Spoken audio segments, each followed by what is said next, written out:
ಚುನಾವಣೆಯ ವೇಳೆ ನಾವು ಕೊಟ್ಟಿದ್ದಂತ ಭರವಸೆಗಳನ್ನ 5 ಗ್ಯಾರಂಟಿಗಳ ಜೊತೆ 142 ಭರವಸೆಗಳನ್ನ 2 ವರ್ಷಗಳಲ್ಲಿ ಪೂರೈಸಿದ್ದೇವೆ. ಮುಂದಿನ 3 ವರ್ಷಗಳಲ್ಲಿ ಉಳಿದ ಭರವಸೆ ಈಡೇರಿಸುತ್ತೇವೆ ಎಂದು ಮುಖ್ಯಮಂತ್ರಿ ಸಿದ್ದರಾಮಯ್ಯ ಅವರು ಭರವಸೆಯನ್ನ ನೀಡಿದರು.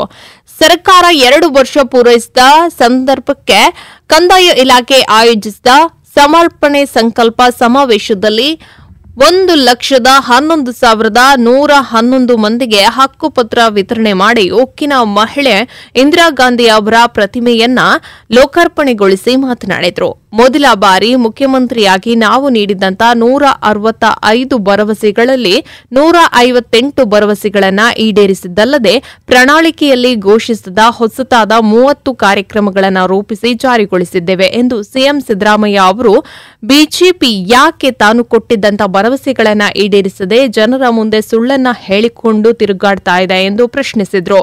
ನಮ್ಮ ರಾಜ್ಯ ಸರ್ವ ಜನಾಂಗದ ಶಾಂತಿಯ ತೋಟ, ಸರ್ವರನ್ನ ಸಮಾನವಾಗಿ ಗೌರವಿಸುವ ರಾಜ್ಯ, ಸಂವಿಧಾನದ ಅಡಿಯಲ್ಲಿ ಸರ್ವ ಧರ್ಮಗಳನ್ನ ಸಮಾನವಾಗಿ ಕಾಣಬೇಕು. ನಾವು ಇದೇ ಮೌಲ್ಯವನ್ನ ಪಾಲಿಸ್ತಾ ಇದ್ದೇವೆ ಎಂದರು.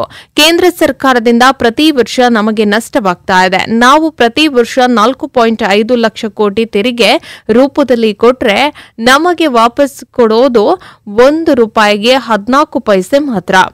ಇದರಿಂದ ಒಗ್ಗಟ್ಟು ವ್ಯವಸ್ಥೆಯ ಗಣತೆ ಹಾಳು ಮಾಡ್ತಾ ಇದ್ದಾರೆ ಎಂದರು. ಕೇಂದ್ರ ಪ್ರಾಯೋಜಿತ ಯೋಜನೆಗಳಿಗೆ ಕೇಂದ್ರದಿಂದ ಪೂರ್ತಿ ಅನುದಾನ ಬಂದೇ ಇಲ್ಲ. ಕೇಂದ್ರದ ಯೋಜನೆಗಳಿಗೆ ರಾಜ್ಯ ಸರ್ಕಾರ ರಾಜ್ಯದ ಪಾಲನ್ನ ಪೂರ್ತಿ ಕೊಟ್ಟಿದೆ. ಆದರೆ ಕೇಂದ್ರ ಸರ್ಕಾರ ತಮ್ಮ ಪಾಲನ್ನ ಕೊಡದೆ ಉಳಿಸಿಕೊಂಡು ಅನ್ಯಾಯವನ್ನ ಮಾಡಿಕೊಂಡಿದೆ.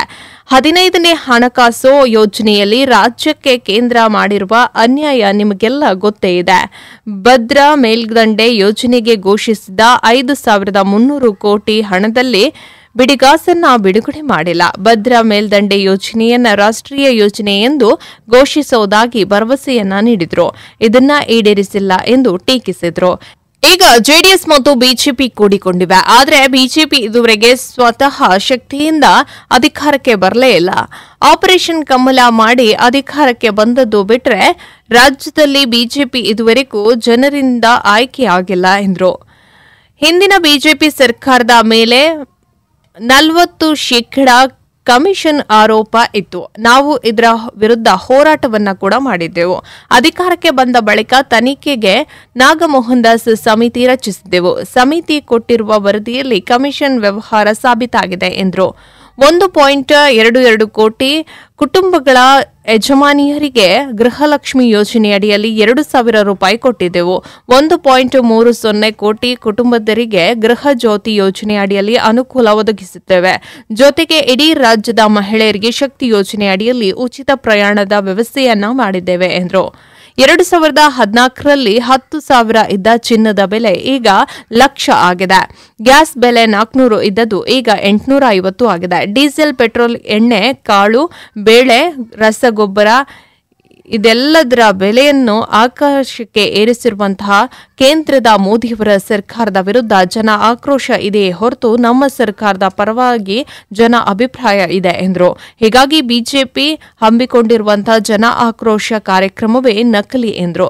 ರಾಜ್ಯದ ಜನತೆಗೆ ನಮ್ಮ ಮಾಲೀಕರಿಗೆ ನಾವು ಕೊಟ್ಟ ಮಾತಿನಂತೆ ನಡೆದುಕೊಂಡಿದ್ದೇವೆ.